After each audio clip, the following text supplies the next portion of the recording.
Welcome back to Sailing Saoirse.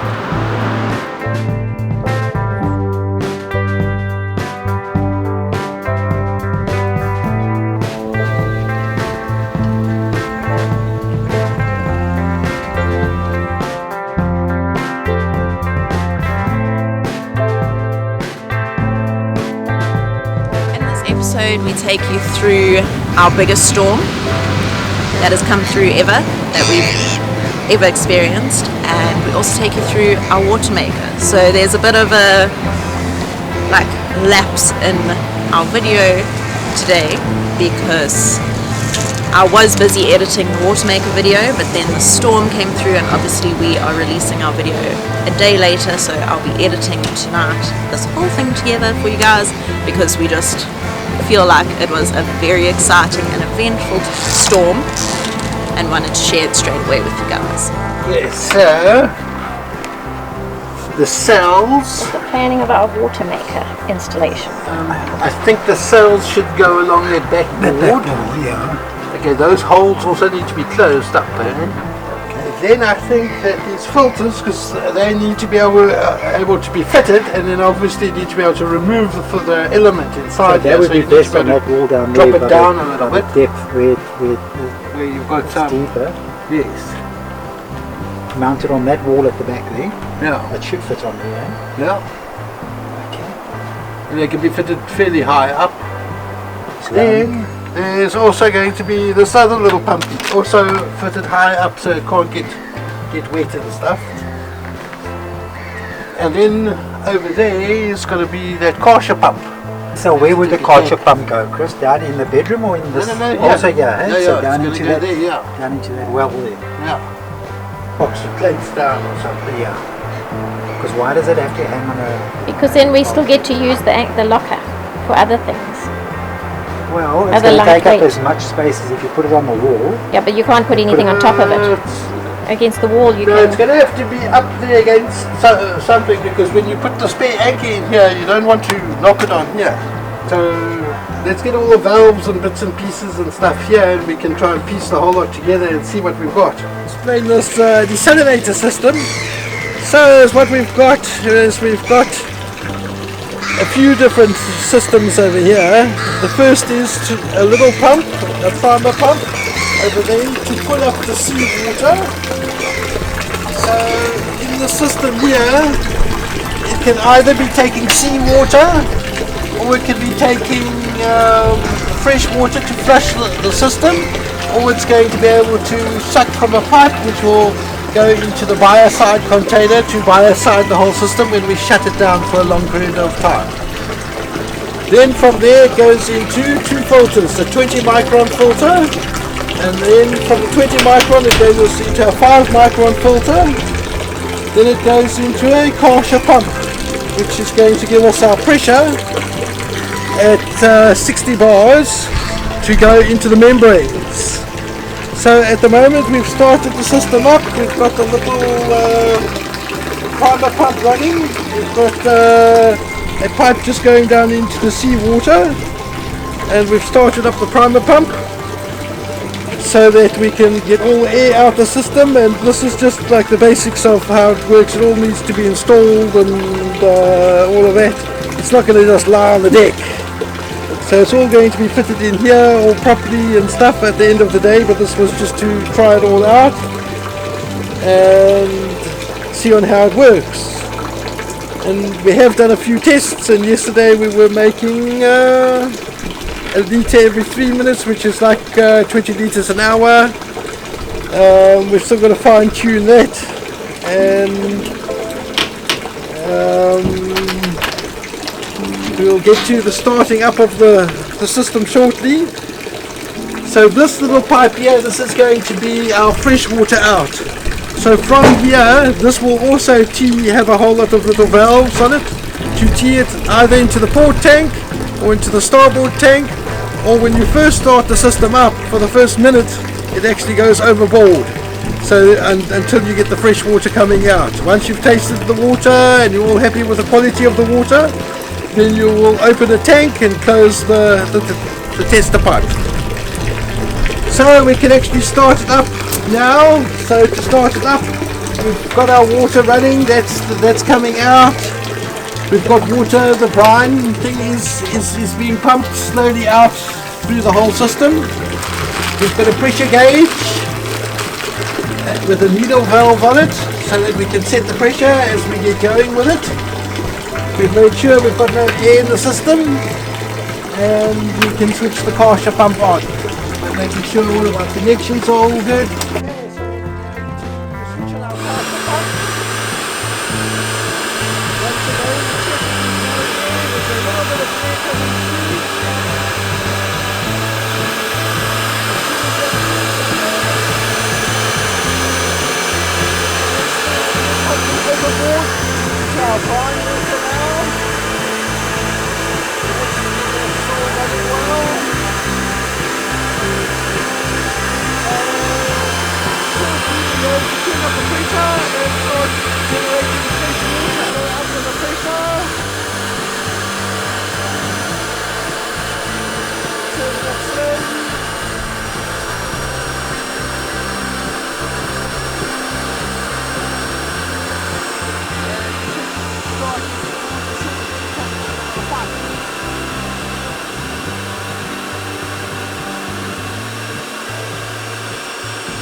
Until the pressure's up and the system is going, the water will take a little salty for the first few seconds, and after that you can drink it. Oh, tastes very good.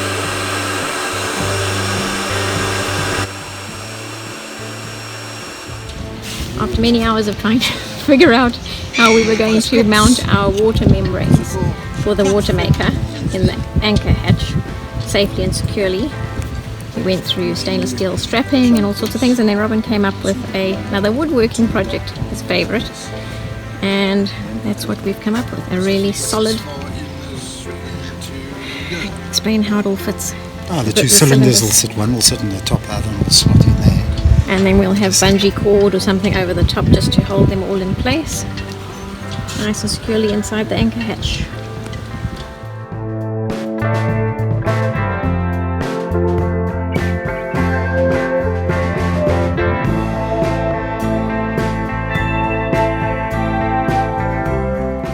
Colbin then dry fitted all the WATERMAKER equipment into the hatch just to make sure it all fitted together perfectly. He spent quite a few days in this hatch. I think he's happy to see the end of it now.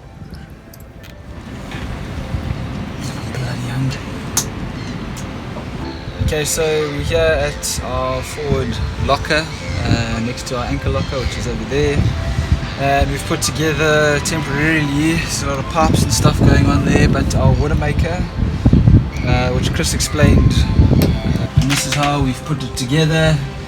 So you've got the Karcher here, so let me start at the beginning. That's your priming pump, which is going to be sucking the salt water from the skin fitting down below, and what that does is that'll send the water through that pipe.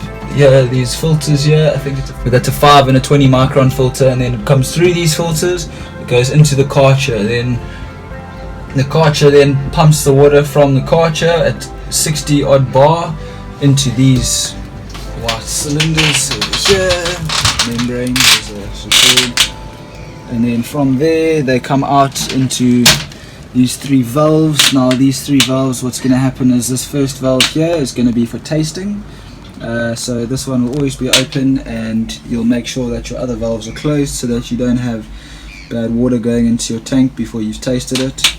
So this here will be our tasting valve. Then one of these 2 valves here will go to either port or starboard tanks. We've got 2, so it'll be either way, but that's kind of the system we're going for.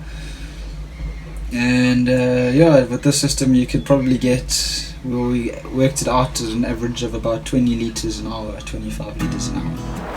If any of you have been following us on Instagram or Facebook, you'll know that this week has been one of the scariest we've been through. We had very high wind and very high waves that were coming over the marina wall. So We heard via the grapevine that people had received emails from the marina designer on the fact that the marina wasn't built for these kind of storms. So we all hit a bit of a panic about how well this wall would hold up, considering we are stuck in here.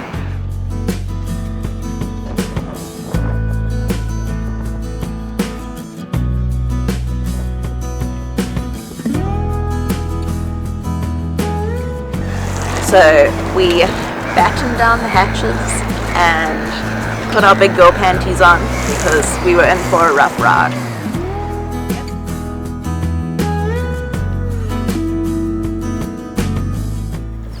So we had about a week of 3 storms that came through, one after the other, but this one on Sunday and Monday was the worst. A lot of people stayed on their boats for it, which was a new one for us because through this whole lockdown they haven't been allowed to stay on the boat. So we've seen many friendly faces that have come past, and it's just been nice to have a community to have backup during this time.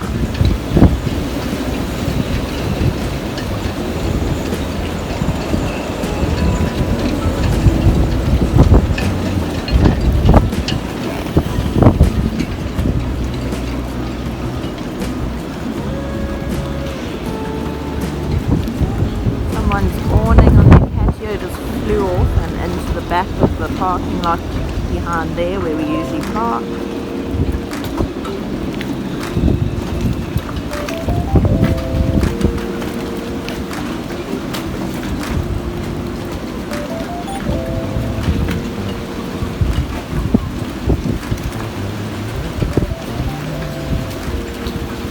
Drums are still here.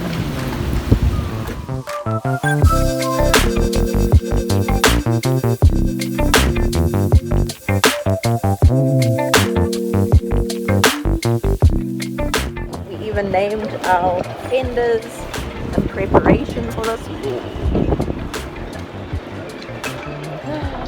The whole metal sheet that sits under the bridge to make it slide around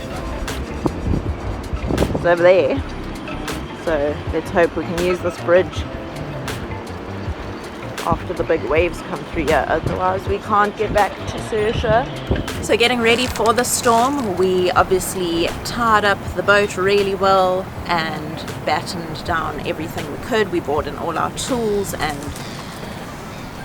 everything we've been using on boat was brought inside. So because we had been told that the possibility of the dock sinking was a biggie, so we didn't want to lose any of that stuff, so we brought it all inside, put it in the shed, which is one of the cabins, and we pretty much lived around tools for the last 3 days.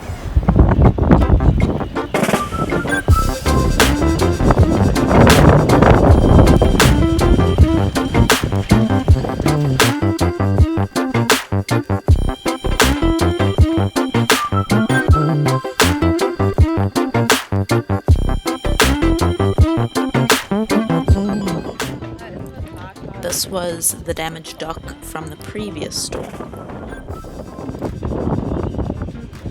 We were convinced that the pieces from this dock were going to start floating around and bumping into boats in this current storm.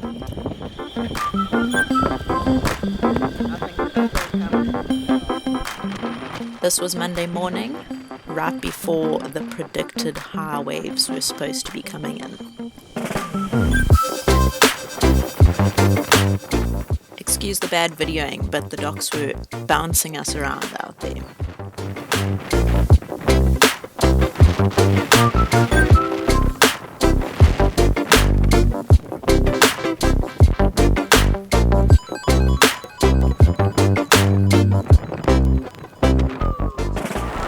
So all of us were also patrolling the docks while this was going on, making sure everyone's lines were still tight and still connected to the dock. So we noticed a lot of damage between other boats, and we're lucky we got off as lightly as we did. So yeah, we just thank you for everyone for their kind words and their support during this time. There were lots of tears the days before, but knowing that we were all in everybody's prayers and thoughts made it a little bit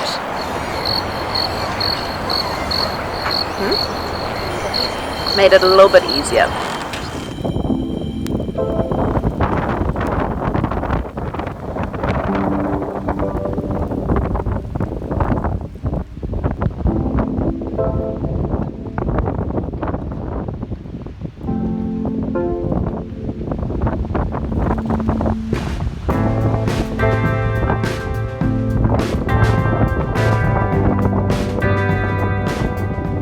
So we went to bed on Sunday evening, knowing to be on high alert because of the surge coming through, which was supposedly between 8 and 9 meters.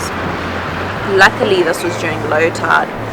We heard that if it's during high tide, the swell comes straight over this wall. It doesn't even break before the wall, it doesn't break over the wall, it just comes straight over the wall. It comes in straight across the marina and into the apartments and the restaurants. So that's the last experience we've heard people have here with this kind of storm. So we really did brace ourselves. We were all on high alert, and yeah, so we went to bed that night, woke up at I think 12 with the wind picking up to about 30 knots. It carried on to 40, and then I think by 2 or 3 in the morning it was 51 knots recorded. That was the highest we had gotten, but it was sustained between 30 and 40 for quite some time. After that we pretty much didn't sleep. I think we all sat in bed waiting for the waves to come. The rain was pouring, it was bucketing down here, so that didn't help the fact that we couldn't hear the waves coming over the wall. So we were just sitting there like rocking. We didn't know what was coming, we couldn't see what was coming, we couldn't hear what was coming. So from there we got up that morning, and the swell was predicted to be 10.5 meters by lunchtime. It wasn't that bad. I think the worst of the swell, we can safely say, came on Monday evening, which was when it was meant to be settling down and we were meant to be settling down. But yeah, Monday evening the swell was huge and the surge was huge. We had never felt a surge like that before. The boats were banging around. A lot of the mooring lines on other boats had snapped and cleats had come off. So from there we just weren't overly confident. I think we all went to bed very high alert once again, and at 2:30 in the morning Colvin and I were woken with a huge noise. It sounded like a gunshot. Obviously we knew it wasn't a gunshot, but it wasn't a good noise. So Colvin jumped out of bed. I don't think I've ever seen him move that quickly, and went to check our mooring lines and the boats around us. He then found that our cleat had broken. It was just hanging off the side of the boat with our spring line attached to it, which was causing even more damage to the fiberglass underneath the cleat. So it was quick back inside asking for help, because obviously I didn't know what I was doing. The men needed to take care of this. So we darted down to my parents' cabin. They weren't the most alert, considering we went to bed on high alert. They were not very alert, but eventually we got up. My dad and Colvin took care of the cleat, and we thought that maybe we could just re-bolt the cleat down. Obviously we were still asleep because we didn't realize the bolt had actually snapped inside the cleat. What happened? You snapped one of the cleats. What's the bolt? What's the bolt?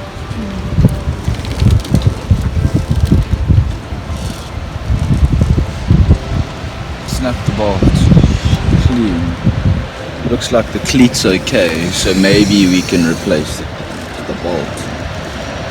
If it's fixed to the cleat though, we'll have to replace the cleat.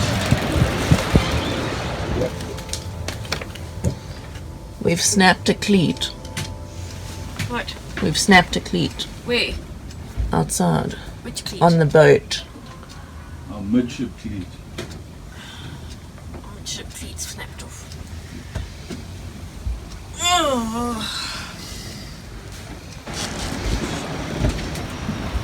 have to lengthen this line from here and take it from that back to all the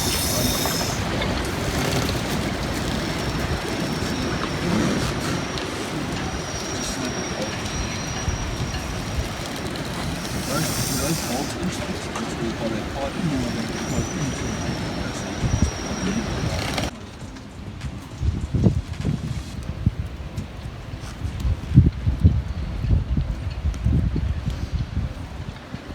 Aaron's still waking up. From the shock. This was like a gunshot. Yeah. So are you changing bolts or? Yeah, I think we must just change the bolts. What, right now? Yeah. And secret on Wednesday or something. It's better than smashing into the dock there, because this cleat here was Holding us. pretty much at the moment the only cleat that was holding us off the dock. This one here was too far to that side to actually stop us swimming like that. The plate looks pretty Luckily I good. doubled up on the plate there. Yeah, the plate looks pretty good. That thing's solid. Okay, well let's see what size spanner is that. Looks like it's about a 13. 13, yeah.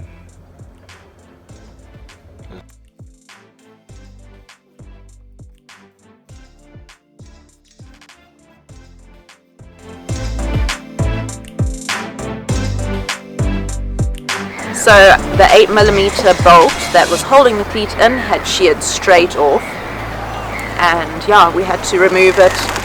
2:30, this was probably going on 3 now.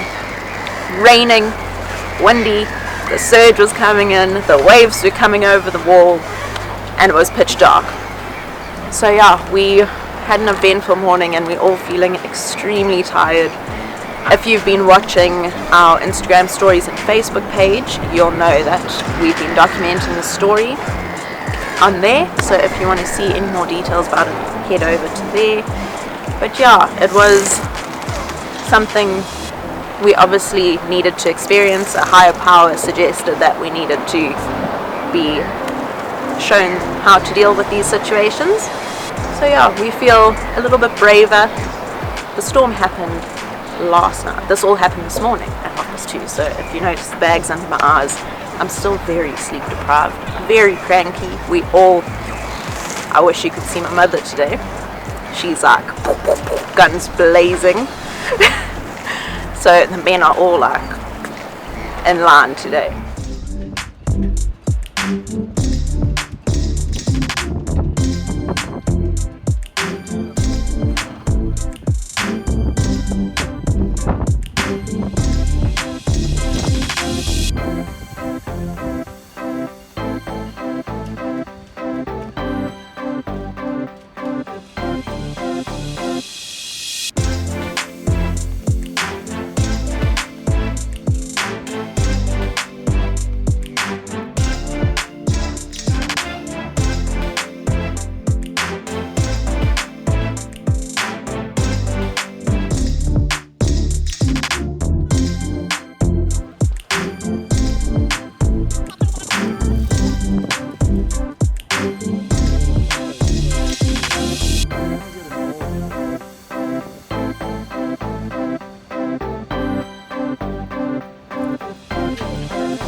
Thank you for watching with us. If you enjoyed our videos, please give it a like. It's a free way to help our production.